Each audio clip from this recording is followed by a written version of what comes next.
जय यीशु। प्रभु यीशु के सामर्थ्यवान नाम पर आप सभी लोगों का फादर आज अभिवादन करते हैं।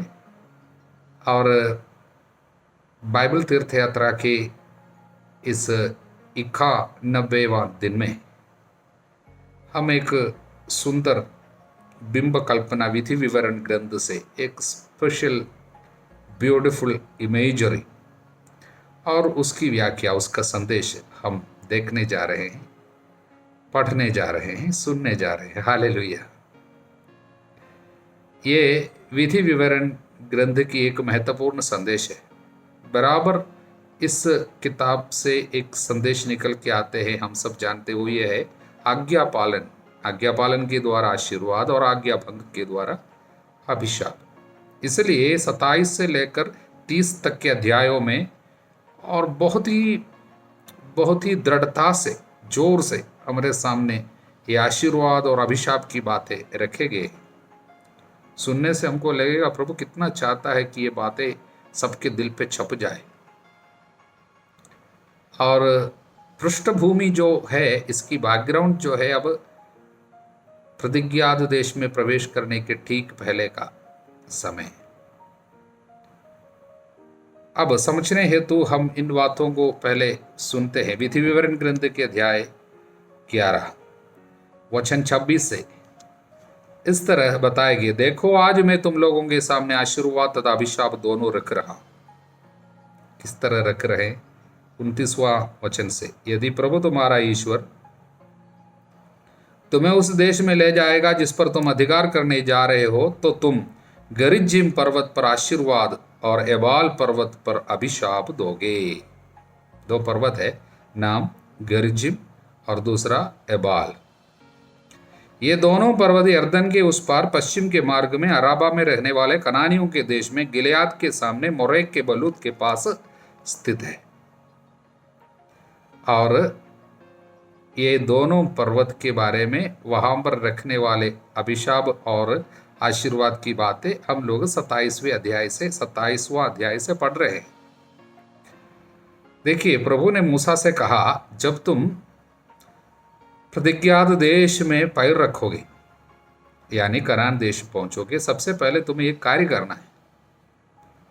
वो यह है, वहां पर वो कनान देश के एकदम बीच जगह में शक्केम करके सबसे पुरानी एक नगरी है, एक शहर है। वो शक्केम के दक्षिण साइड पे एक सुंदर पर्वत है, उसका नाम गरिज्जिम। उसके ऊपर से आशीर्वाद की घोषणा करोगे।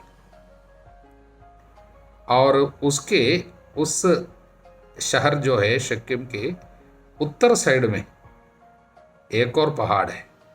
उस पहाड़ का नाम है पहाड़ एबाल पर्वत। वहां से आप श्राप की घोषणा करोगे। ये दोनों शहर, मतलब ये दोनों पर्वत, एक शहर जो है उसके दोनों साइड में है, आमने सामने दिखाई देता है। और ये जगह की विशेषता क्या है मालूम? ये जगह की एक विशेषता ये है, सबसे पहले इब्राहिम को प्रभु ने जब अपने जगह से बुलाकर कनान देश में पहुंचाया था। देखिए, इब्राहिम को सबसे पहले प्रभु अपने देश छोड़कर निकलने के लिए बोला, वो निकलकर कनान में पहुंचा था। सबसे पहले जब पहुंचा, इसी जगह में पहुंचा, ये दोनों पर्वतों के बीच की जगह में शक्केम। वहां पहुंचा और इसके विषय में हम उत्पत्ति ग्रंथ के अध्याय 12 वचन 6 से पढ़ते हैं इन बातों को। वे कनान देश चले गए। वहां पहुंचकर अब्राहम ने सिक्केम नगर तक, मोरे के बलूत तक उस देश को पार किया। देखा, तब प्रभु ने अब्राहम को दर्शन देकर कहा, मैं ये देश तुम्हारे वंशजों को प्रदान करूंगा। अब्राहम ने वहां प्रभु के लिए, जिसने उसे दर्शन दिए थे, एक वेदी बनाई। इसलिए कनान देश में सबसे पहले प्रभु के लिए वेदी बनाई गई ये जगह है। ये दोनों पर्वत के बीच में है। हालेलुया। इसलिए वहां पर सबसे पहले प्रभु की आराधना की गई थी। उसी जगह में प्रभु ने इब्राहिम को आदेश दिया था और एक संदेश दिया था, वादा किया था, मैं ये देश तुम्हारे वंशजों को दे दूंगा। और वायदा की पूर्ति अब होने वाली है। उस समय प्रभु ने ये दोनों पर्वतों को चुना। वो एक पर्वत पर से आशीर्वाद की घोषणा करोगे, एक पर्वत से अभिशाप की घोषणा करोगे। हालेलुया। और ये दोनों पर्वत नाम, एक का नाम है गरीजिम, दूसरा का नाम है एबाल। इसलिए गरीजिम पर्वत को क्यों आशीर्वाद के लिए चुना, उसके विषय में बाइबल नहीं बताते हैं।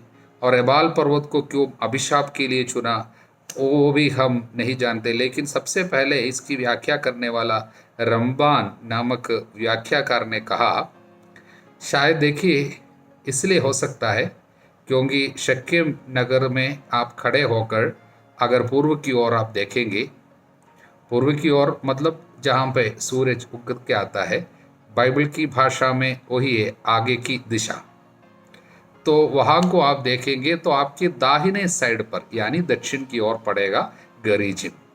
उस पर आशीर्वाद रखने के लिए कहा, क्योंकि दाहिने साइड को अच्छा साइड के रूप में मानता है और बाएं साइड लेफ्ट साइड को या नॉर्थ साइड को एक एक क्या है, एक नेगेटिव अर्थ दिया गया है। कारण यिर्मयाह नबी का अध्याय 1:14 पे लिखा है, उत्तर के जगह से विपत्ति सबके ऊपर आएगी, ऐसा है। इसलिए विपत्ति का आने का जगह उत्तर का रूप बताया गया है। इसलिए शायद ये उत्तर के जगह में यानी नॉर्थ साइड में, लेफ्ट साइड में जो पर्वत था और उसका नाम है एबाल, वहाँ पर से विपत्ति का यानी श्राप का संदेश सुनाया जाएगा। शायद इसलिए चुना होगा करके रंबा नामक आदमी बताया है। लेकिन दूसरा एक और कार्य हम शायद प्रैक्टिकली देखने से और एक कार्य उस पर हो सकता है। कारण क्या है, जो इस जगह को जानते हैं और उनकी व्याख्या दी गई है, उन लोग सब एक ही प्रकार से ये बताते हैं, गरीजिम पर्वत जो है बहुत हरियाली पर्वत है, उसके ऊपर बहुत पेड़ है और हमेशा हरियाली रहते हैं। कारण वहाँ पर काफ़ी पानी है, भले ही पास पास में है लेकिन एक पर्वत पे पानी है, वहाँ से स्प्रिंग्स यानी पानी की छोटी सी स्रोत निकल आते हैं और इसलिए वहाँ पर काफ़ी सुंदर हरियाली हमेशा दिखाई देगा। लेकिन एबाल पर्वत जो है उसका इब्रानी भाषा में उसका शब्द का एबाल शब्द का अर्थ ही जो है पथरीली और क्या है, उजाड़ पर्वत हुई है। जैसे उसका नाम है वैसा ही उसका काम ही था, मतलब पथरीली, एक पेड़ भी नहीं, निर्जन उजाड़ एक पर्वत है एबाल पर्वत।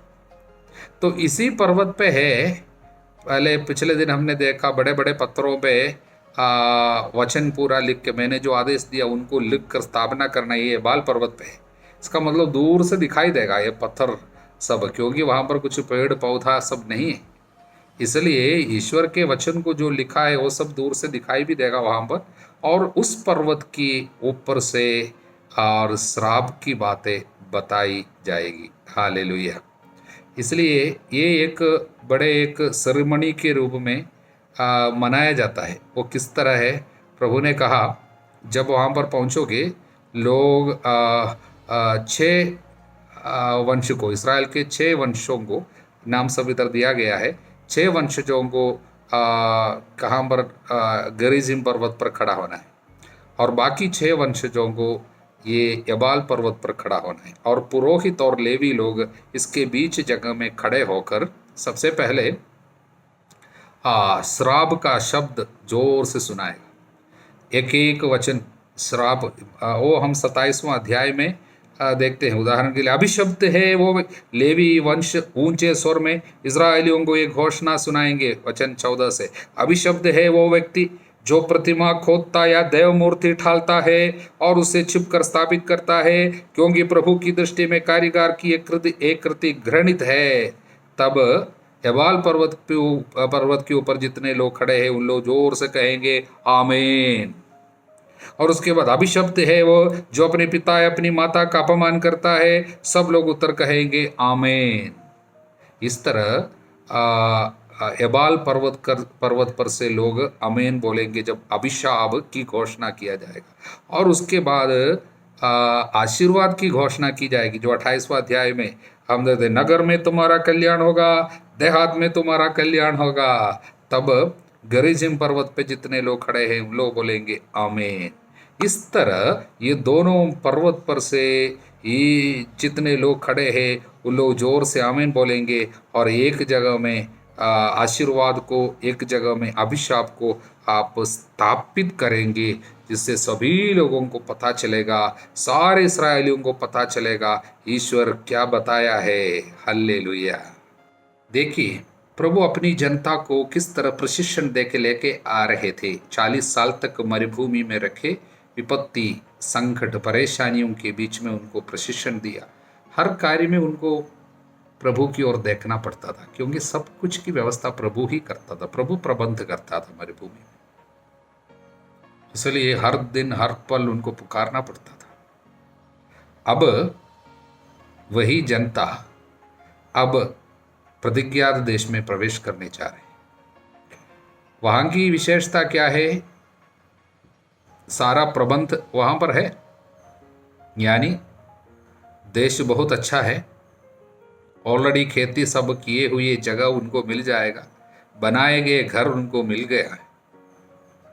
वहां जाकर घर में रहेंगे और इनके पास खेती होगी, उपज होगा, अनाज होंगे और संपत्ति होगी, सब कुछ आ जाएगा। तब प्रभु को भूलने की परीक्षा भी बढ़ जाएगी, यानी प्रलोभन बढ़ जाएगा, क्योंकि पहले सब कुछ में प्रभु के ऊपर भरोसा रखना पड़ता था। अभी सब कुछ उनके पास है, तब प्रभु को भूलने की जो विपत्ति बराबर आ सकती है। इसलिए उनके सामने ये बातों को उनके दिल में छप जाने दे, इस तरह घोषणा करने के लिए प्रभु ने आदेश दिया, जिससे बच्चों को लेकर बड़ों तक सभी लोगों को पता चले कि ऐसा कुछ नियम है।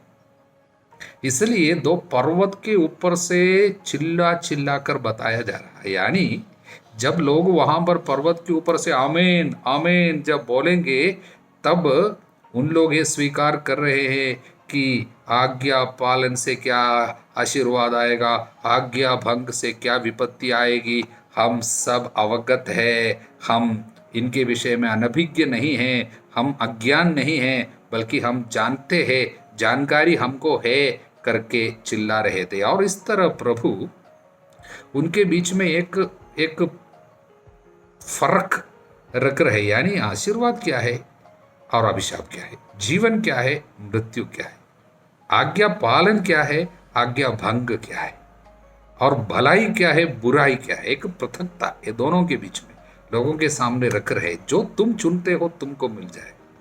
हल्लेलुया। इसलिए प्रभु ने इनको बहुत सुंदर रीति से समझा रहे थे और सबको समझ में आ गया। जब आमीन आमीन कह रहे थे, इन लोग स्वीकार कर रहे थे, इसकी गंभीरता क्या है हमको समझ में आ गया। इसलिए शुरू किया कहाँ से? पहली आज्ञा से जुड़ी हुई बात। पहली आज्ञा क्या है? केवल प्रभु की आराधना करनी है, उसके सिवा और कोई ईश्वर नहीं होना है।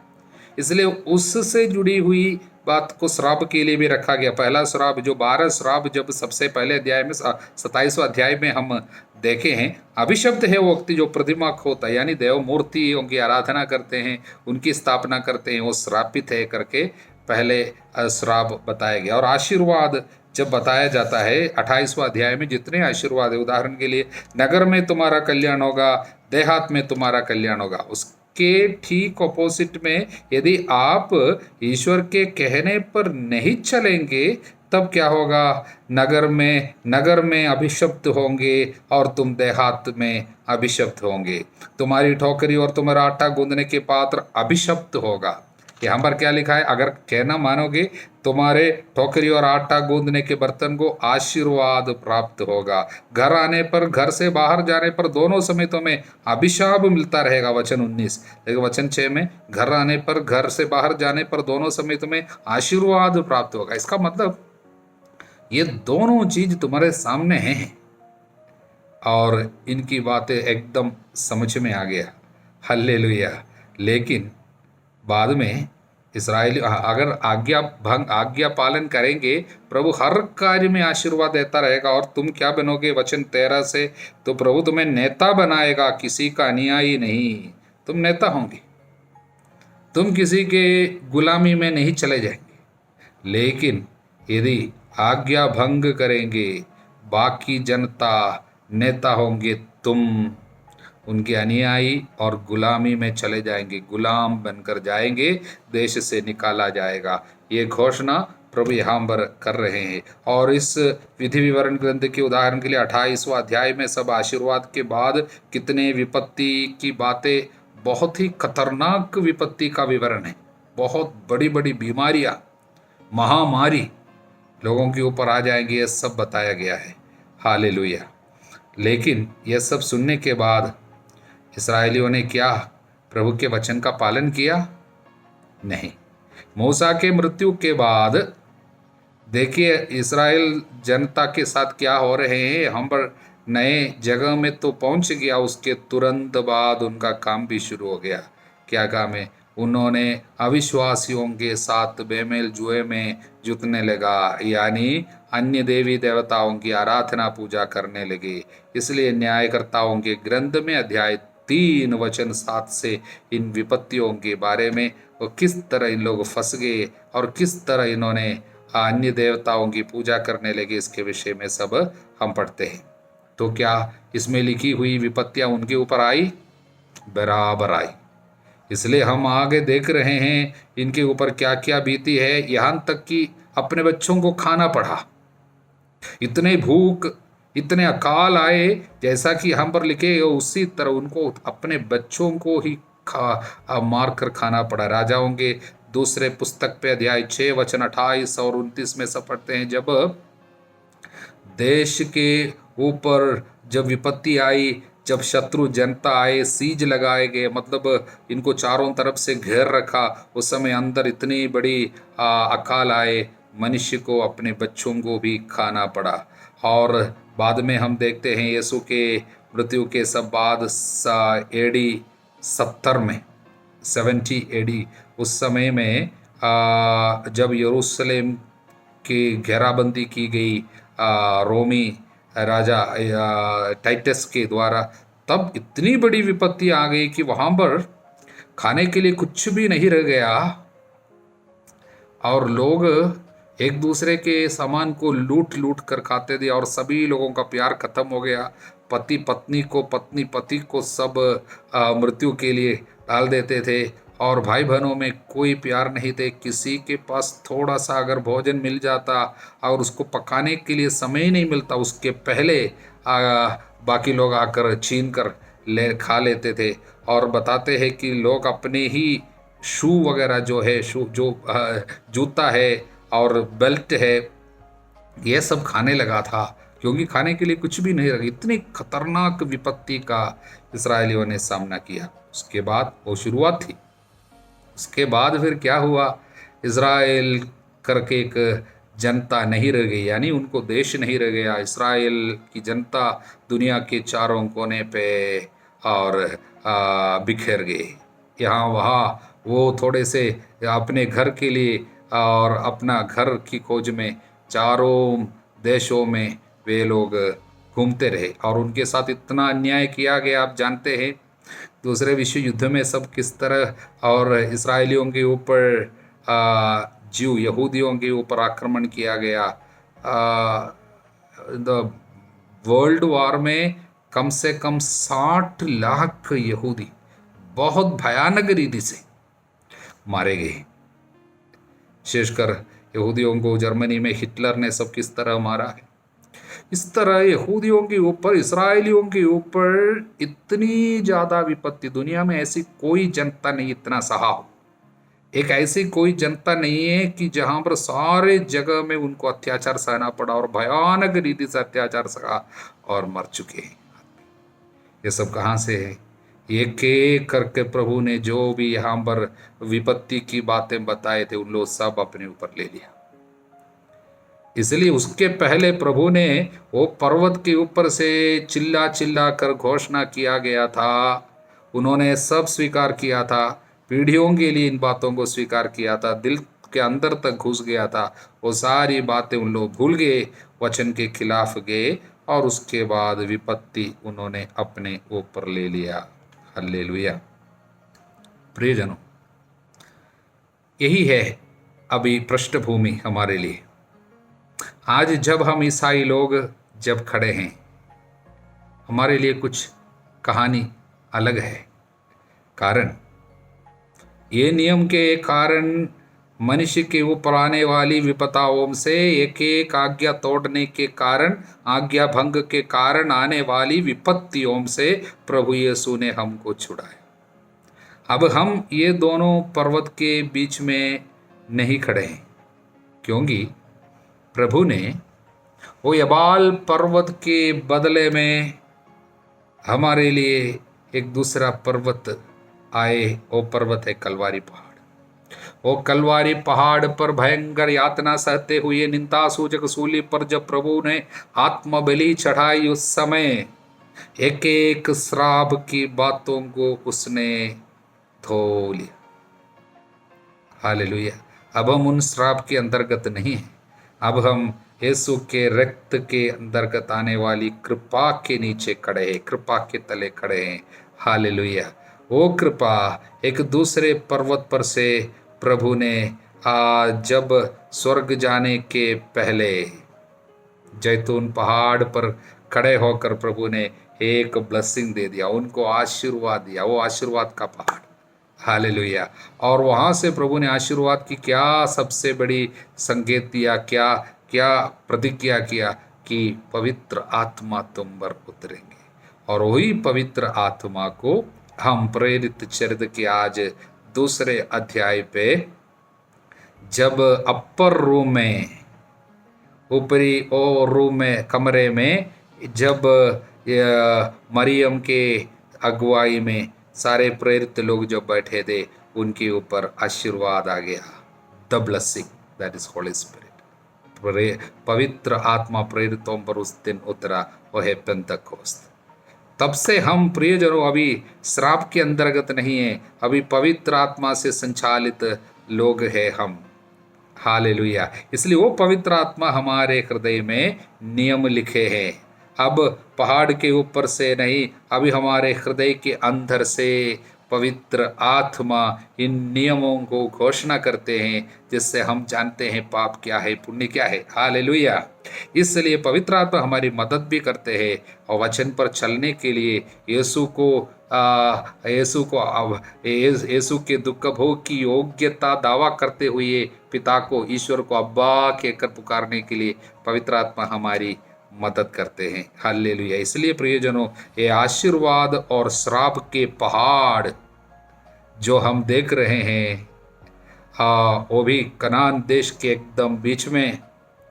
अब हम प्रभु यीशु को उस कलवारी पहाड़ के ऊपर जब यीशु मर रहे थे हम सभी लोगों के पापों के प्रायश्चित के लिए, तब यीशु में जितने भी लोग अभी विश्वास करेंगे, यीशु का नाम पुकारेंगे, वे सब श्राप से बच जाएंगे। भले ही हमने पाप किया, जब हम पछतावे के साथ यीशु पुकारेंगे, जो कोई प्रभु यीशु का नाम लेगा वे सब मुक्ति पाएंगे। क्योंकि सबसे पहले ईश्वर का नाम इब्राहिम ने उस जगह में लिया था, उन पहाड़ों के बीच में से लिया था। अब हम यीशु का नाम लेंगे और हम बच जाएंगे। हालेलुया। इसलिए प्रियजनों, हम जानते हैं प्रभु यीशु ने हम सभी लोगों को पाप से, विपत्ति से और आज्ञा भंग के कारण आई हुई श्राप से छुड़ाने हेतु अपना खून बहाया। आज के स्तोत्र 49 वचन 8 में, मनुष्य ना तो अपने भाई का उद्धार कर सकता, ना उसके जीवन का मूल्य ईश्वर को दे सकता है। कोई भी अपने जीवन का मूल्य ईश्वर को नहीं दे सकता था, क्योंकि प्राणों का मूल्य इतना ऊंचा है, किसी के पास पर्याप्त धन नहीं है। इसलिए प्रियजनों, प्राणों का मूल्य इतना ज़्यादा है, किसी के पास पर्याप्त धन नहीं है। दुनिया के सारी संपत्ति इकट्ठा करने से एक आदमी को विपत्ति से बचाने हेतु उनके प्राण को बचाने के लिए लायक नहीं था। यानी दुनिया में जितने लोगों के पास जितना पैसा है पूरा इकट्ठा करने पर भी, उसको देने से भी, देखो मेरे ऊपर विपत्ति आ रही है मुझको बचाओ, ये पैसा पूरा इतना ले लो मुझे बचाओ, नहीं होता है। प्राणों का मूल्य इतना ज़्यादा है, किसी के पास पर्याप्त धन नहीं है, इसलिए वो धन पिता स्वयं दे दिया। वो है पुत्र मसीहा का जीवन, उसका लहू।